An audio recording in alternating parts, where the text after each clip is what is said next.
Bonsoir, bienvenue à l'Atelier Librairie, le livre voyageur animé par Fabienne Roch et moi-même, Bruno Lalonde. Nous sommes à Montréal le 18 mai 2022. Ce soir, je vous parle de Jacques Chiffrine.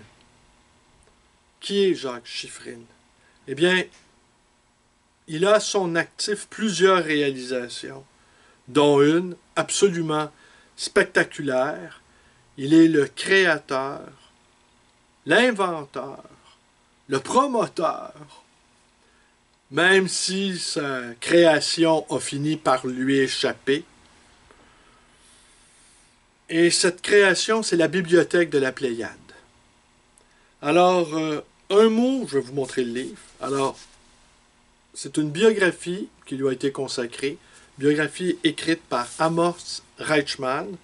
C'est publié aux éditions du Seuil dans la fabuleuse collection La librairie du 21e siècle, créée et dirigée par Maurice Hollander.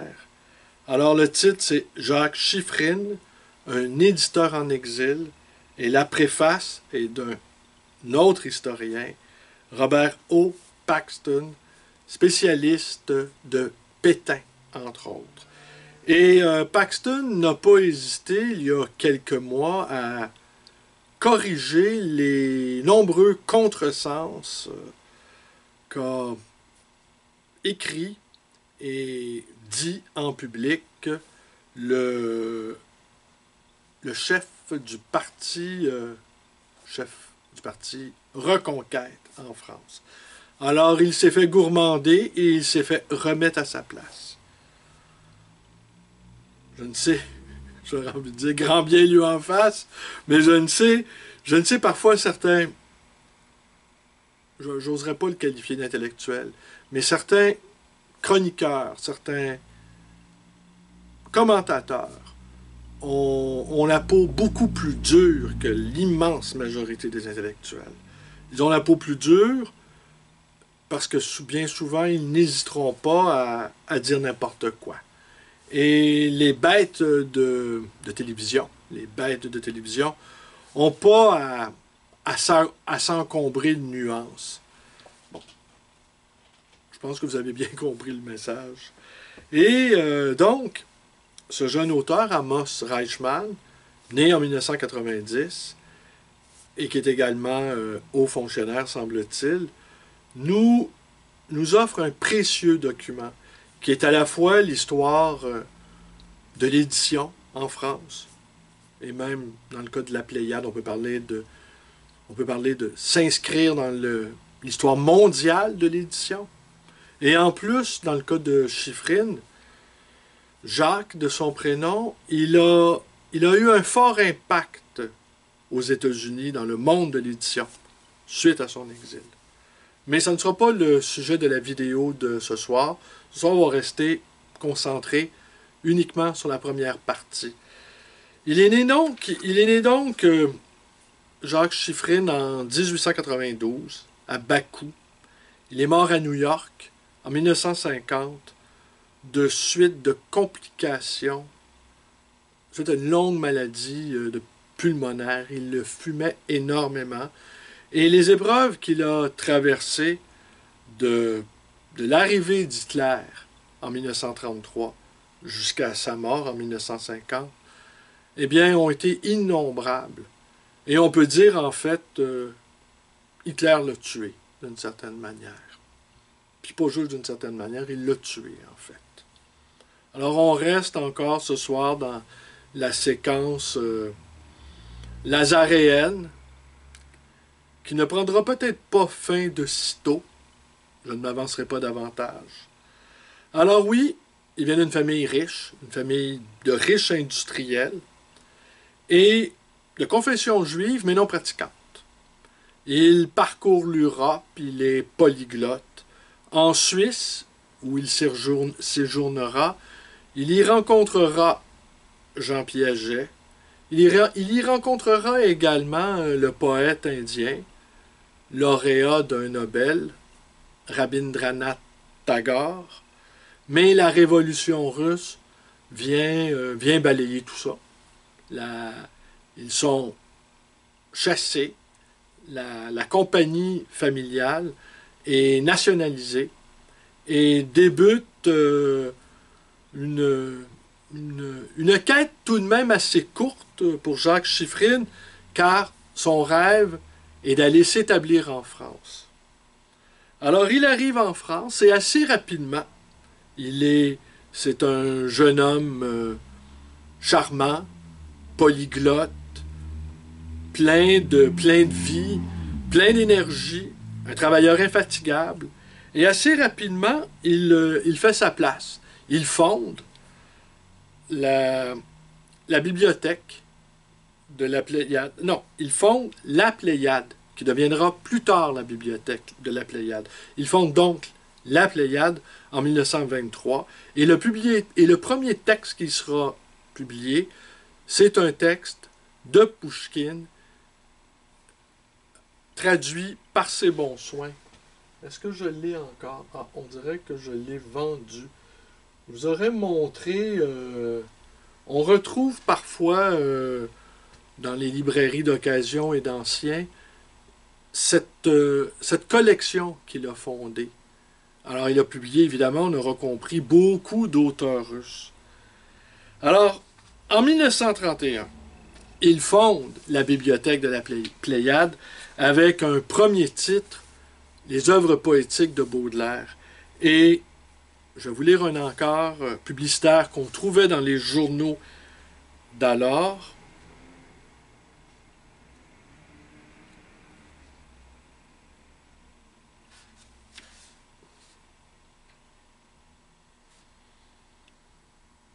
Ah oui, cet encart publicitaire a paru dans la revue, la Nouvelle Revue française.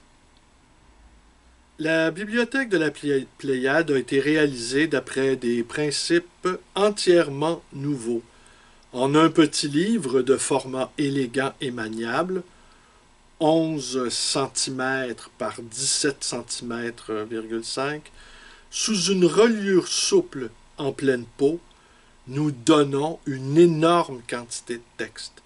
Le caractère que nous avons choisi, un magnifique type de Garamond et d'une lisibilité parfaite, bien que le nombre de pages soit fort important, l'épaisseur des volumes est normale, 2 cm environ.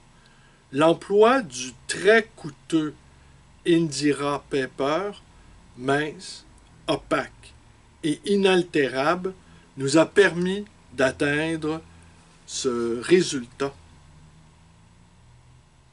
En 1933, Jacques Chiffrine donnera une entrevue pour expliquer le projet de la bibliothèque de la Pléiade et il dira « Il ne faut pas m'attribuer plus de mérite que j'en ai eu dans cette affaire. J'ai beaucoup voyagé. Ce sont les Anglais et les Allemands qui m'ont fait penser à réaliser en France ce qui leur réussissait si bien. Mais comme toujours lorsqu'il s'agit d'une nouveauté, j'ai dû vaincre bien des résistances. Le lecteur français, me disait-on, n'aime pas le livre relié. Aujourd'hui, je pense que l'on ne me ferait plus de reproches. Voyez-vous, j'ai voulu faire quelque chose de commode, de pratique. J'ai tenu compte du fait que les appartements d'à présent imposent de faire tenir le plus de choses dans le minimum de place. Et puis, comme j'aimais les livres, j'ai tenu à ce que ces livres fussent aussi beaux que possible. Voilà. Alors, dès le départ, c'est un immense succès. Le premier auteur vivant qu'il publiera dans sa collection, c'est André Gide. Et il sera un ami très précieux tout au long de son existence. Mais je vais revenir sur quelque chose qui m'a assez... je vais revenir là-dessus. Alors, mais survient la crise de 1929, qui finit par se transporter en Europe, et les affaires périclitent. Il ne réussit pas à trouver du financement pour maintenir à flot sa collection. Et il se résout le 31 juillet 1933 à vendre la collection à Gaston Gallimard. Cependant, il en assumera la direction pendant quelque temps, jusqu'à l'arrivée des nazis. Mais avant, en 1936, il voyage en Union soviétique, justement avec son ami Gide. Il en reviendra désillusionné. Il écrira « Être exploité par l'homme ou par l'État, ça finit par revenir au même. Au fond, le communisme n'existe plus là-bas, il n'y a plus que Staline. » En 1939, le 3 septembre 1939, la France déclare la guerre à l'Allemagne qui vient d'envahir la Pologne. Chiffrine est totalement désespéré.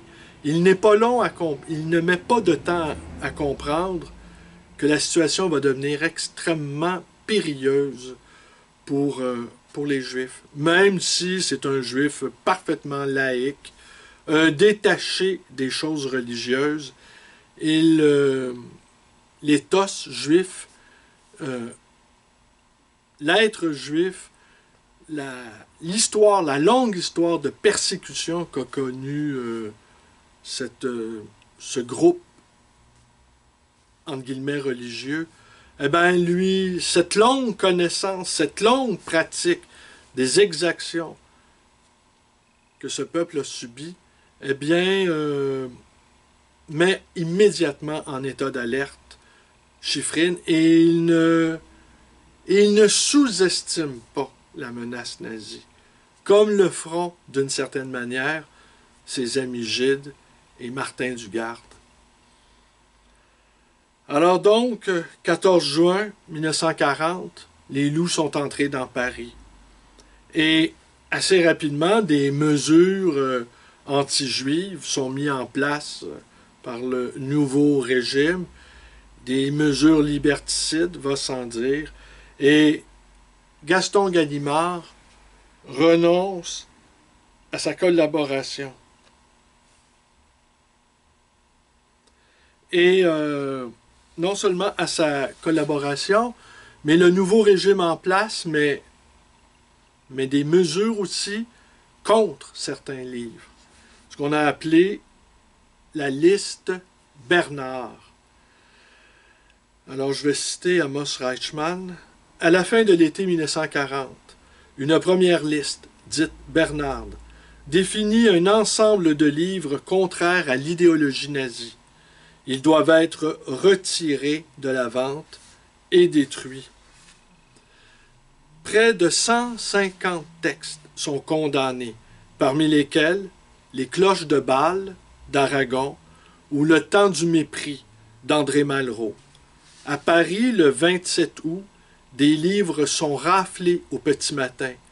Les volumes coupables sont arrachés des bibliothèques et des librairies par des policiers français et allemands. Ils sont parqués dans un immense hangar de l'avenue de la Grande Armée avant d'être passés au pilon. Depuis 1933, en Allemagne, on brûle des livres sur les bûchers comme des sorcières.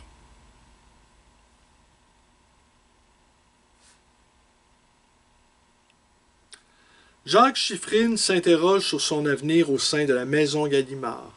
Dès le 6 août 1940, il écrit à son ami et imprimeur Dimitri Snegarov à propos de Gaston et Raymond. Pourront-ils conserver leur cadre actuel? Ne seront-ils pas obligés de congédier certains, remplacer d'autres? Le directeur de la Pléiade ne fera-t-il pas partie de cette dernière catégorie? Cela me paraît peu probable. Puis le 21 août, je me demande avec inquiétude combien de temps encore l'actuel directeur de la Pléiade pourra être gardé au service de la NRF. L'éditeur se voit déjà loin, à la troisième personne. Héros d'un mauvais roman, qui devient son histoire. L'automne est encore plus sidérant. Le 4 octobre, la liste auto paraît dans la bibliographie de France. Elle doit contribuer, on ouvre les guillemets, à la création d'une atmosphère plus saine.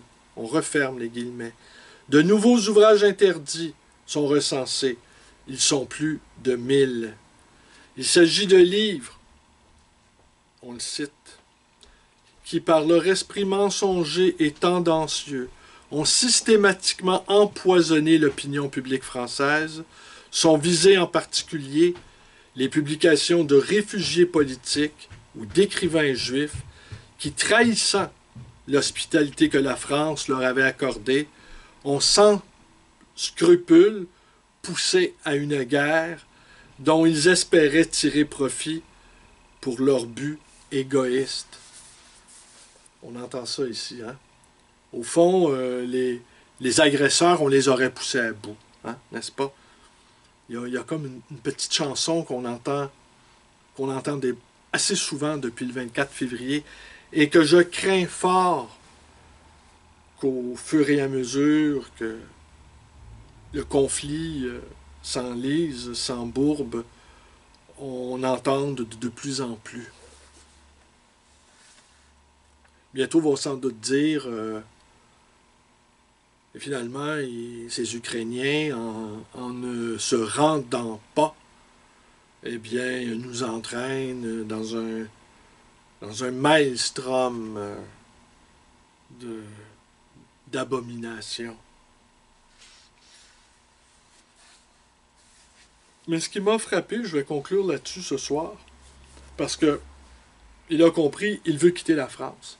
Alors, il s'enfuit d'abord à Marseille, tente de prendre un bateau qui va le conduire en Amérique, n'y parvient pas, fait des allers-retours entre... D'abord d'abord se retrouve à Saint-Tropez, qui n'était pas ce que l'on connaît aujourd'hui. C'était une ville de pêcheurs. Fait des allers-retours entre... se promène Barcelone, à Tanger, à Tenerife. Et c'est insensé parce que il n'arrive pas, faute de visa, faute de possibilité de trouver un bateau qui le conduira en Amérique. Et la situation devient extrêmement angoissielle. Les pages que nous offre ici Amos Reichmann sont effrayantes. Sont effrayantes parce que il tente, Jacques Chiffrine, avec sa femme et son fils, André, de quitter ce qu'ils anticipent déjà. Et leur incapacité à y parvenir, eh bien, est d'une très grande tristesse. Mais ce qui m'a, et là je viens à ce que je vous avais annoncé il y a déjà de très longues minutes, ce qui m'a étonné ici, c'est à quel point ces deux amis, et ces deux grands amis, Martin Dugard et André Gide, ne comprenaient pas à quel point la situation de la famille Chiffrine était désespérée. Je vais vous donner 3 exemples. Et je me disais en lisant, parce que bon, c'est la correspondance des uns et des autres, il y a quelque chose ici dans l'incapacité de certains grands esprits, des esprits sophistiqués, fins, raffinés, à ne pas saisir l'essentiel d'une situation. C'est probant, hein? Au Québec, on dit « Pourquoi faire simple quand on pourrait faire compliqué? » Eh bien, on a cette impression. Tout à coup, ils sont trop intelligents, j'aurais envie de dire, pour voir les choses comme elles sont. Je vais vous donner les 3 exemples que j'ai notés.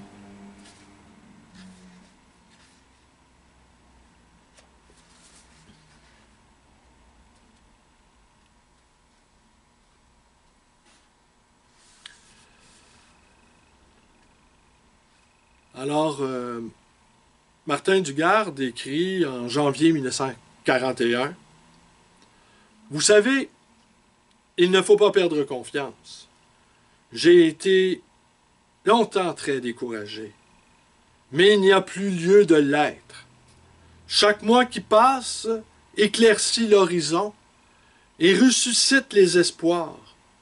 Tout finira bien, je le crois fermement, et c'est un pessimiste qui vous dit cela.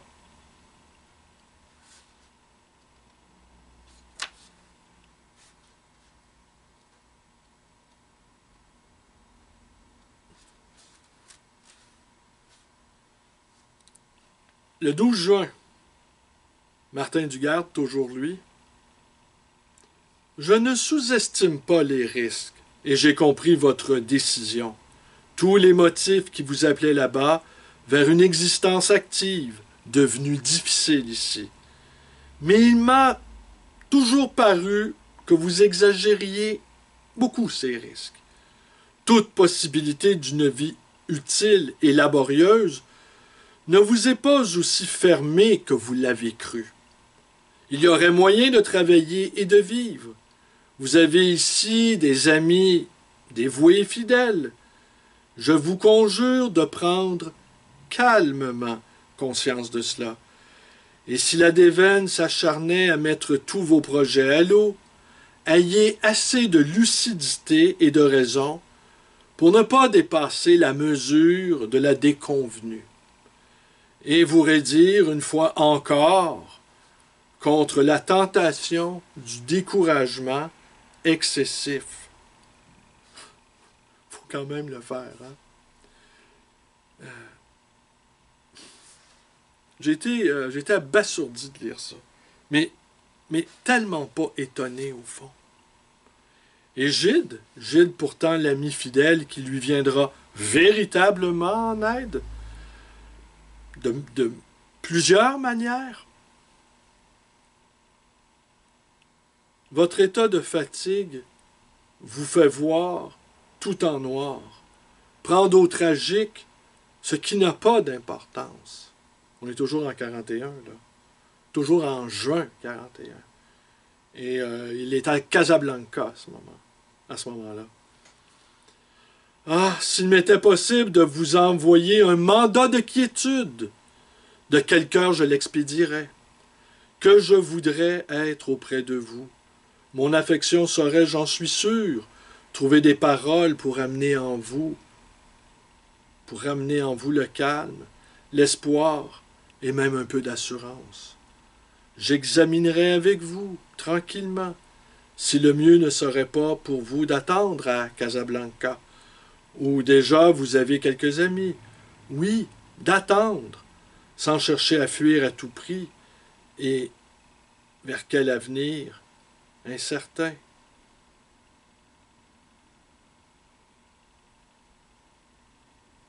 Amos Reichmann écrit « Pendant la guerre dans le maquis, René Char écrit « Fureur et mystère ».